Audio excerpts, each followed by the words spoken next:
Hey everybody, welcome to Rotter Tube Reef. Today I'm going to show you how my tank looks like. Fill in the blank with a vulgar word here. Check out the Facebook group, link in the video description. Check out all the gear that I use in the video description if you're interested. And that's all on Amazon. I get most of my stuff on Amazon. I've been neglecting the tank, I'll be honest. And I'm not here to say I'm one of the best reefers and look at how awesome my tank is. And I'm only going to film my tank when it looks really good. No, this is real life. Life gets in the way and I get lazy and there's other things to attend to. I'm not proud of this tank at all. It looks like a lobster tank at the butcher at the grocery store. It's got a slight greenish tinge to it. I'm going to bring the sand back. I found some inexpensive aragonite sand. The nitrates are close to zero. Due to carbon dosing, I use sugar. Check out the video for that on how to get your nitrates lower. I haven't done a water change in 6 weeks. 5 weeks, whatever, something like that. That's going to add to the problem. I haven't blown the rocks off with a turkey baster because the fish go to the bathroom, uneaten food settles on the rock, and I like to take a turkey baster and blow the rock off so it gets swept away in the water current through your filtration system. I haven't done that. Haven't done anything except feed them, which is every other day.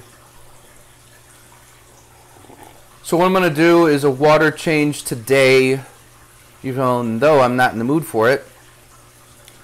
I'm going to order some of that cheap sand I told you about.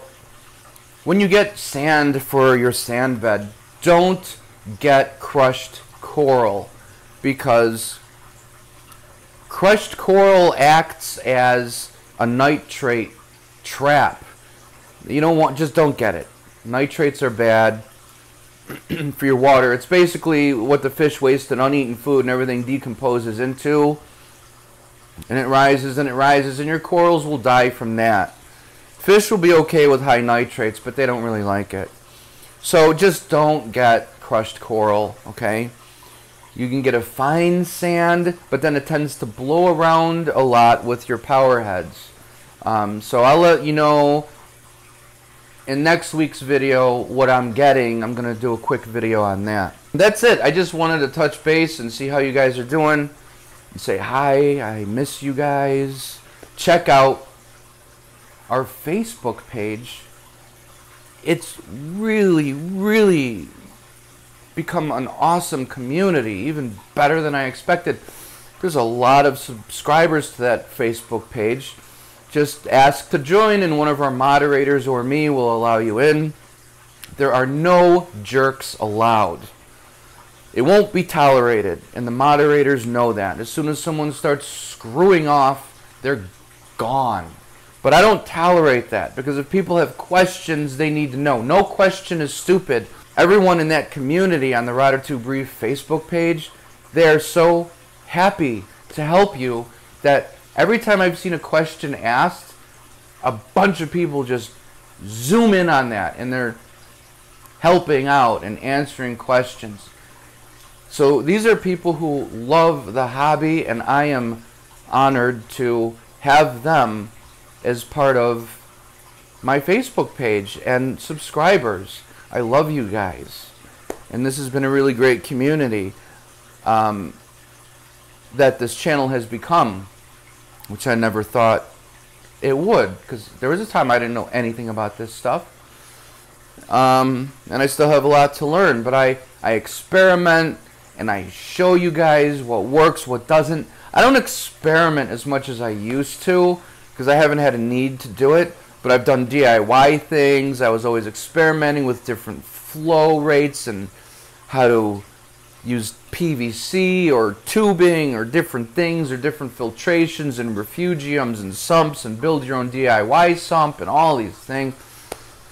I don't need to do that as much. But if I do think of something, know that I will show you on the channel. And that's really it. I'm going to get a sand bed in here in the next week or two, I think. It's something I've been going back and forth with. I do miss the sand, but I do love the easy cleanup with no sand bed, because nothing stays on the bottom and I can just easily vacuum it up. Because if you have a sand bed, you don't want to disturb it, you know. You just want to leave it nice.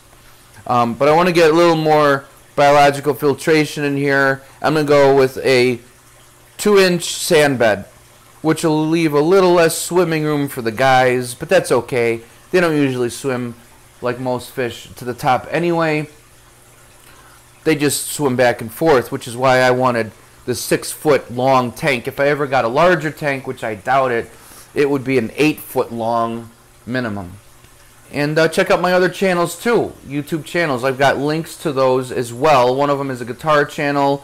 I'm thinking about expanding that one, where I interview Chicago bands and I will film them, make music videos for them to give them more exposure. That's going to take a lot of work, but it's something I've been involved in for years, the music industry and guitar playing and cinematography. So check all that stuff out. Love you guys. Good luck with your reefs, and I will talk to you soon.